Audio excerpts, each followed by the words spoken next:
To make a little bit of extra money, the Abbey Theatre had converted a space beneath the main auditorium, into being a little theatre of its own.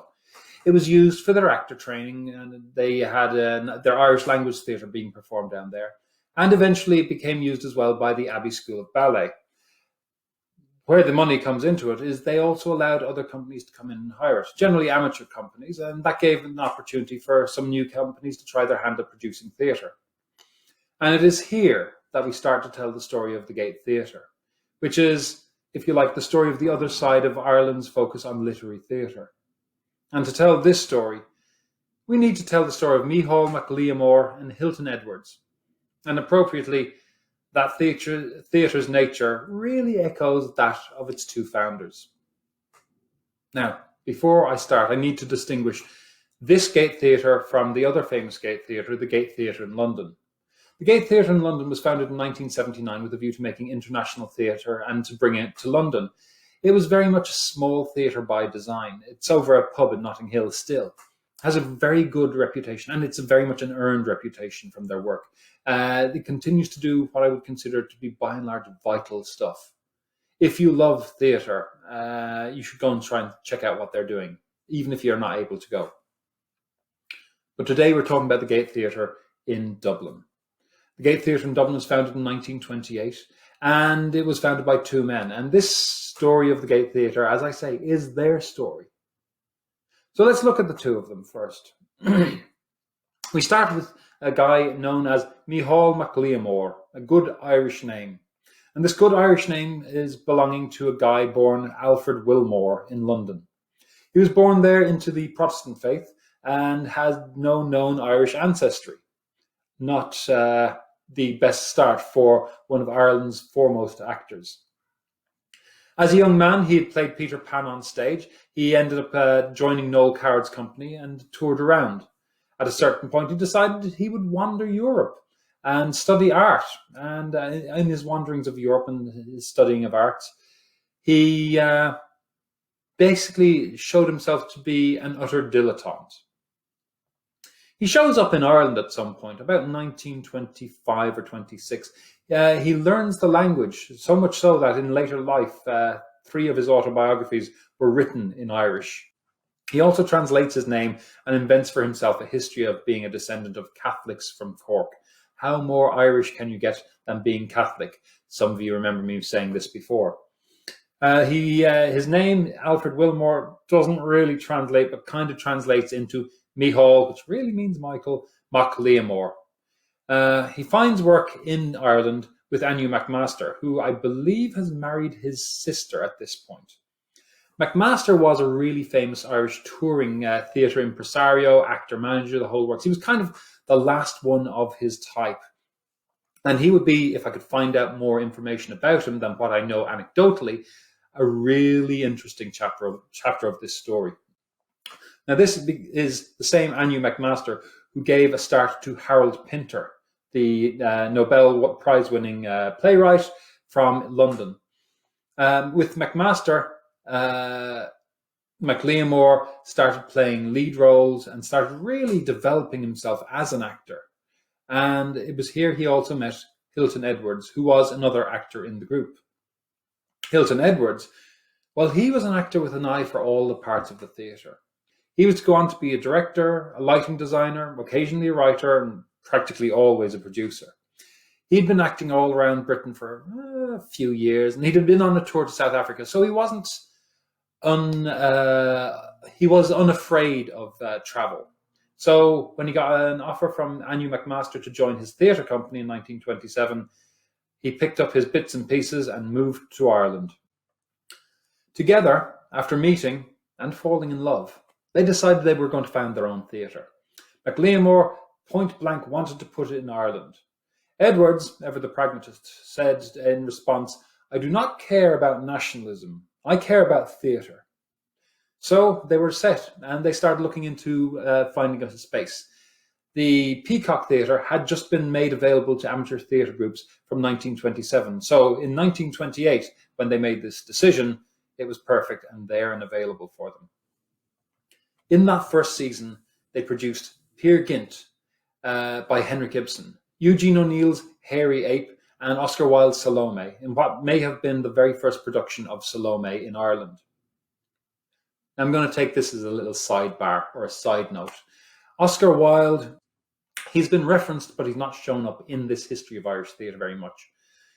His fall from grace in London circles and his imprisonment after the case in 1895 was seen as a great disgrace.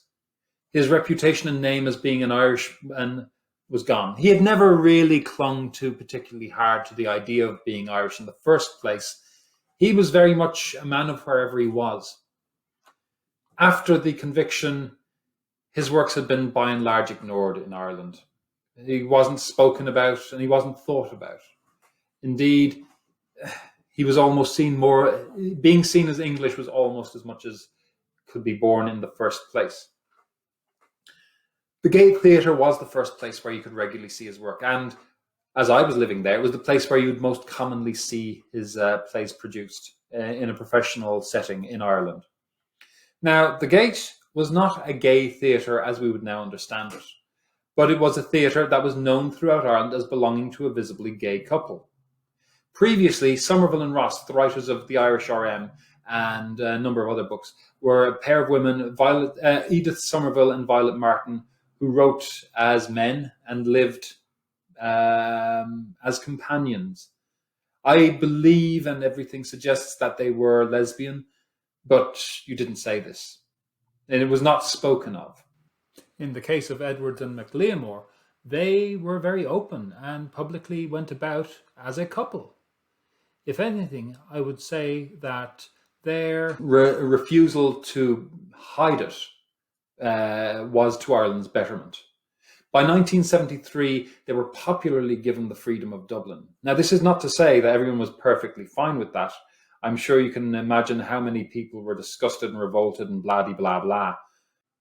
But they, in their way, rehabilitated Oscar Wilde and created for him an avenue to the Irish theatre public. But also, by the same rationale, they made it possible for a number of other Irish people who in theatre who were gay to make their start. And they also paved the way for people like David Norris, who founded the Project Arts Theatre and also was among many who fought hard to decriminalise homosexuality in the 1990s. Today, as they were on their death, they are buried alongside former Taoiseach and presidents of the country, rock stars and poets, writers, actors, and ordinary people in St. Fintan's Cemetery, which belongs to St. Fintan's Catholic Church in Sutton in North County Dublin. The story of gay rights in Ireland is also their story. But we're here to talk about the theatre. I just think it's a very interesting side note that these are the people who redeemed Oscar Wilde. And to redeem him, beginning with Salome, these guys were not shy. They opened their theatre doing a wide variety of work, international in flavour, plays from America, plays from Europe, and indeed plays from the outcasts of Ireland. They looked at a theatre that wasn't simply a peasant theatre. They're starting in the late 1920s and 1930s. The days of Yeats's aspirational theatre of myth and poetry is starting to subside with the Abbey. In their after two seasons in the Peacock, they could see the potential, and there was the money starting to come in. And with the assistance of the playwrights Lord and Lady Longford, they signed a lease on the old hospital theatre, the Rotunda Annex, and what's now known as the Rotunda Hospital at the top of O'Connell Street in Dublin. To this day, they still have that space. Now, they're opening this new theatre on February 17th, 1930. They open it with Goethe's Faust.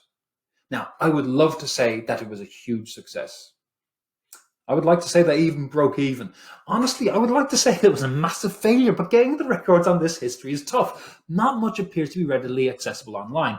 I found on one occasion a list of all the plays, but they were in no order with no direct details. It's just simply a list of boxes in an archive that had details on all these plays.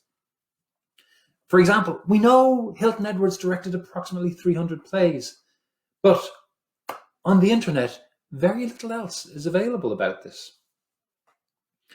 So what we do know is their success was good enough to keep things going. They had they were also working, as I said, in tandem with Lord and Lady Longford. They had a falling out after about 2 years in 1932. So what ended up happening was the Gate became, it would perform for 6 months, and Lord and Lady Longford's company would perform for 6 months in the same space. And during the other 6 months of the year, that other professional company would tour around the country, tour around the world. They performed all over Europe and all over North America, and to this day still continue to do so. Their success kept them going. They became known as the theatre of more sophistication, and particularly under the years of Ernest Bly's running of the Abbey Theatre, which is 1941, I think, to 1967. That theatre, the Abbey, was being run on a very much basis of all plays must be successful. And the plays the Abbey was known for were the plays of peasant life in Ireland and comedies. God, so many comedies. Not that there's anything wrong, but you'd like it to break it up once in a while. The Gate did what they wanted, and they tended to perform more plays set in an urban setting because of the London and New York theatres, because of the main theatres throughout Europe. Ireland was the only place where our major theatre was about people who were not from the city, about people who were not from the upper classes, the middle classes and higher. So the Gate filled that void. It gave a chance to so many writers. It took under its wing, for example, Brian Friel, when the Abbey rejected, I think it was his second or third play, and it gave him his first big successes with things like Philadelphia, Here I Come, which the Gate took to New York. Actors like Michael Gambon and James Mason got their start there. Michael Gambon being a Dubliner, but James Mason coming over from England. They also brought in internationally renowned directors like Carl Rice and Walter Asmus and many more besides to produce the plays there. They became famous for developing relationships with writers and creating festivals around them, particularly Samuel Beckett. The Samuel Beckett Festival, even though he wasn't first produced in Dublin at the Gate, the Samuel Beckett Festival was a thing that they became very, very famous for. And they've also cinematically catalogued all his work. If you can find the Gates Beckett 100 series, it's fantastic. There's some really good work. Harold Pinter Festivals was another thing they did. Again, another playwright who has some history in Ireland, who they championed. Their international touring, like I said, it was probably more successful than the Abbey's because it's less it is and it isn't. The Abbey's touring is very much an understanding of Irish identity. The Abbey is not touring Shakespeare. The Abbey is touring the Shockron. The Abbey is touring Druid's Tom Murphy plays or Druid's Sing plays. The Abbey is touring things that speak of what it is to be Irish.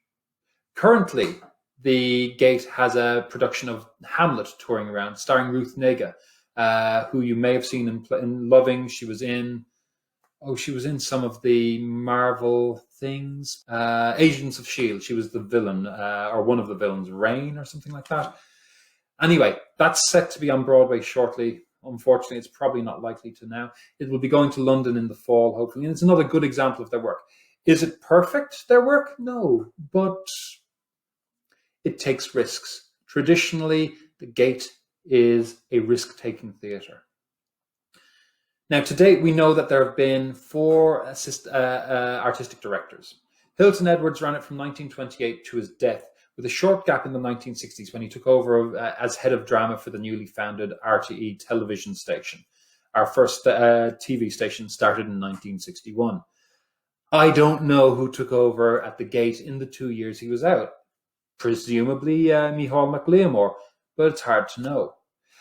In the 1980s, again, we don't know when he took over, according to what I see online, but Michael Colgan took over, and he ran it to 2017. Michael Colgan was the runner of the Gate when I knew it. Hilton Edwards was the runner of the Gate when my mother knew it.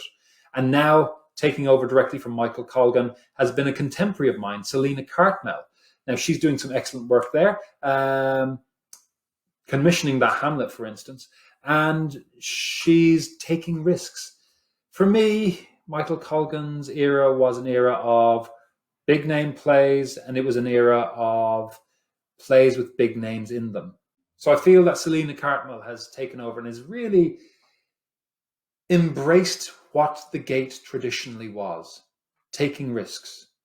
Not maybe as haphazard as Hilton Edwards and MacLiammoir, perhaps, but certainly worth a look. And looking back at this, looking at the history of the Gate, I want to pick on two names from people who are involved in it. One you'll know, one you won't know as well. We'll start with the one you don't know as well.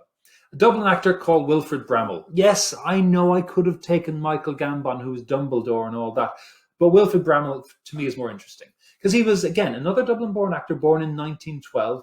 He was the youngest son of a Guinness employee and an opera singer. He was a child performer. Ireland being a part of the empire during World War I, he was entertaining wounded troops coming home from the war, presumably at the maximum age of 6. As he got older, he did a little bit of reporting for the Irish Times on a part-time basis and was a part-time basis at the Abbey Theatre as an actor. He then moved to the Gate Theatre, where he became a full-time professional actor. Now, this was the making of him. He learned so much there, and it was at the Gate that he became a more rounded performer. From there, he was able to make the jump into Britain, and without a hell of a lot of training, he started touring there and doing very well for himself. He joined ENSA, which is basically the British version of the USO for World War II, and essentially fit into the British canon of actors. He had a particular flair for playing the old man. So after World War II, coming back at the age of maybe 35, he was starting to play old men and getting cast for that. Famously, you might know him best over here as being Paul McCartney's grandfather in the film A Hard Day's Night, Jonathan McCartney. He also played, and what he's best known for in Britain and Ireland, is the part of Albert Steptoe in Steptoe and Son. That was remade over here, Sanford and Son. Anyway, Steptoe and Son was the most popular British comedy of its time. Ran from 1962 to 1974. I think it was something like 8 seasons, as you call it, something like that. There was 57 episodes total. Similar to The Boys at the Gate, he too was also gay. And this was a time when it was a prosecutable offence in Britain. He had been arrested in 1962 for soliciting in a London toilet. I think they described it as consistent importuning. In his last years, he appeared in a film called Death and Transfiguration by Terence Davies, where he played a dying, elderly gay man who comes to terms finally with his own homosexuality. It's probably his most critically acclaimed role, but far less well known than Steptoe. For me, this is a character you need to find out about. As an Irishman of a certain age and a certain generation, I'm always interested in these people like Shaw, like Bramall, who've been kind of forgotten as being Irish in my youth. He wasn't Irish enough for us. Well, welcome back, Wilfrid. Orson Welles is the other one. Now, I'm not even going to pretend to teach you the history of Orson Welles. He is, much as Micheál MacLiammoir, the dilettante, much as the Gate, the chancer, the experimenter, and you can find out far more authoritative histories about him online than you'll ever get from me. However, you seldom hear very much about his time at the Gate Theatre. This was his first theatre. I want to point out these links because it's important. Here it was that he really learned to act. He was like 13 or 14 and he made a radio production of a Sherlock Holmes play. Now, he wrote the play himself, and presumably by radio it means that he recorded it onto an old cylinder or something. Or I suppose he was born in 1915, so it might have been onto a vinyl thing or a wax disc. His father died when he was 15 in 1930. He decided then it was time for him to go to Europe and use a portion of his inheritance, apparently a small portion, and to become an artist. So he wandered around, much like Micheál MacLiammoir maybe 10 years before him. For some reason, this 15, maybe 16-year-old decided to go on a walking and painting tour of Ireland. Now, I've heard over the years various vague stories about him taking lifts on turf carts, him cycling around the country, which seems very unlikely, and indeed, I've seen pictures of him driving a donkey cart. It's hard to say what is and isn't true, which is appropriate for much of Wells' career. F is for fake. I is for ingenious chancer. And again, he's 15 or 16, precocious even for then. At some point in that year, 1931, he shows up in Dublin's brand new, well, comparatively new, open 2 years, Gate Theatre. He marches in the door. He said he strode in the door and told Hilton Edwards that he was a Broadway star. Now, after the effect, Hilton Edwards said he didn't believe him, and everything I know about Hilton Edwards says, no, he would not have believed him. He was a cynical man, in the best sense. And again, he's 16-year-old. But Edwards felt that his brashness and his audition were impressive, and he gave him a go. He made his debut that October in a play called Jesus, which is an adaptation of a Leon Feuchtwanger novel, which really frustrated and infuriated Goebbels, so much so that Goebbels changed the tone of the novel to be anti-Semitic rather than what Feuchtwanger wrote, which was a very positive image of the Jewish people. Wells continued to be cast in small and supporting roles and started to develop up the ranks a little bit. And it was here that he had an opportunity to design and produce his first theatrical performances here in Dublin, possibly in the Gate. Again, information is hard to reach for him here. If I was in Dublin, I'd go into the archives, but maybe a little bit more difficult than that. He learned a huge amount here, and he never forgot his time in Dublin. In the later 30s and the 40s, he would bring Edwards and MacLiammoir to New York to appear in his productions. And then later on, when he was dabbling with film and decided to make a film version of Othello, he got them involved again. MacLiammoir as Iago and Edwards as Brabantio. That was a nightmare production. It took them 3 years to make. They ran out of money repeatedly. So one of Micheál MacLiammoir's books is called Put Money in Thy Purse, a line from Iago, but it really is an exploration of the fact that that movie took 3 years and more to make, running aground repeatedly on financial issues. While they were doing that, on one of the little breaks during it, presumably towards the end, he went back to Ireland and he had Edwards write and direct Return to Glenscall, a reworking of one of his radio plays that he'd worked on called The Hitchhiker. He starred in it, Edwards directed it. It got nominated for an Oscar, possibly, I suspect, the first movie completely made in Ireland that was nominated for an Oscar. It was nominated for Best Short Film, so you know. But that's the Gate Theatre. Much like the Abbey, running almost the duration of the history of Ireland as a modern state. Much like the Abbey, funded by our state. And much like the Abbey, a place that we can look proudly, sometimes a little bit awkwardly, but regularly, happily on, as a home to Irish theatre.